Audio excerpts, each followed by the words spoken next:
আসসালামু আলাইকুম।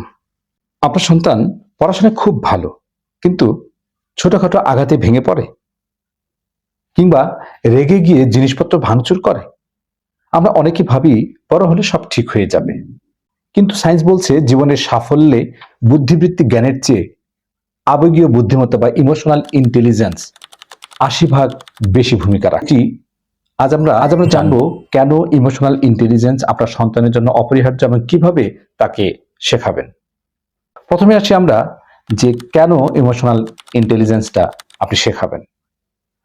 গবেষক ড্যানিয়েল গোলম্যান তার বিখ্যাত বই ইমোশনাল ইন্টেলিজেন্সে দেখিয়েছেন যে একজন মানুষের পেশাগত এবং ব্যক্তিগত জীবনের সফলতার পেছনে আইকিউ মাত্র 20% কাজ করে, আর বাকি 80% নির্ভর করে ইমোশনাল ইন্টেলিজেন্স বা ইকিউ বা ইমোশনাল ইন্টেলিজেন্সের উপর।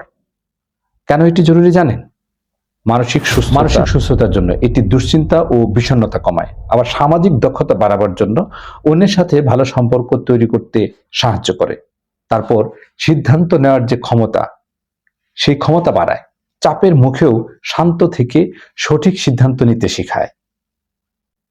ভাবছেন কিভাবে ইমোশনাল ইন্টেলিজেন্স শেখাবেন? এর জন্য আপনাকে 5টি কার্যকর ধাপ অবলম্বন করতে হবে।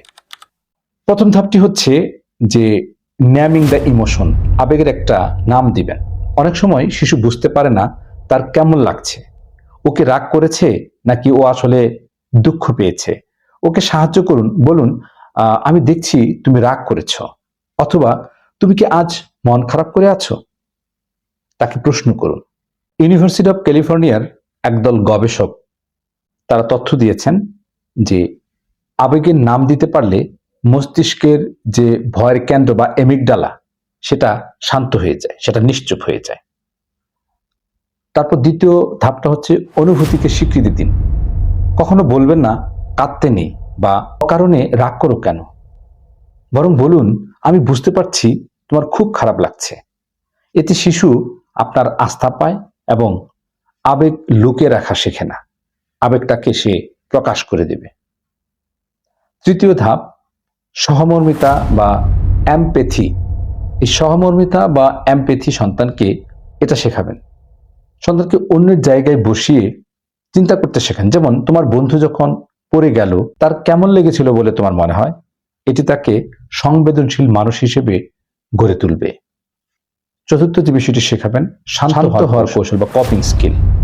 রাগ বা কষ্ট হলে সে কি করবে তা শেখাবেন। যেমন 3 বার গভীর শ্বাস নাও কিংবা 1 গ্লাস পানি খাও, এরকম ধরনের আরো অনেক পদ্ধতি আছে, এটি শেখাবেন। এটি আবেগের বশবর্তী হয়ে ভুল কাজ করা থেকে আপনার সন্তানকে বিরত রাখবে। 5 নাম্বার যে বিষয়টি শেখাবেন, আপনি নিজেই আপনার বাচ্চার জন্য রোল মডেল হবেন।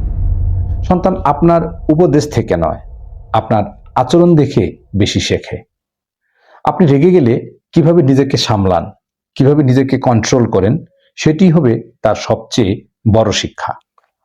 মনে রাখবেন আপনার সন্তানকে শুধু একজন জিপিএ 5 পাওয়া শিক্ষার্থী নয়, বরং একজন ভারসাম্যপূর্ণ মানুষ হিসেবে গড়ে তোলাই হোক আপনার লক্ষ্য।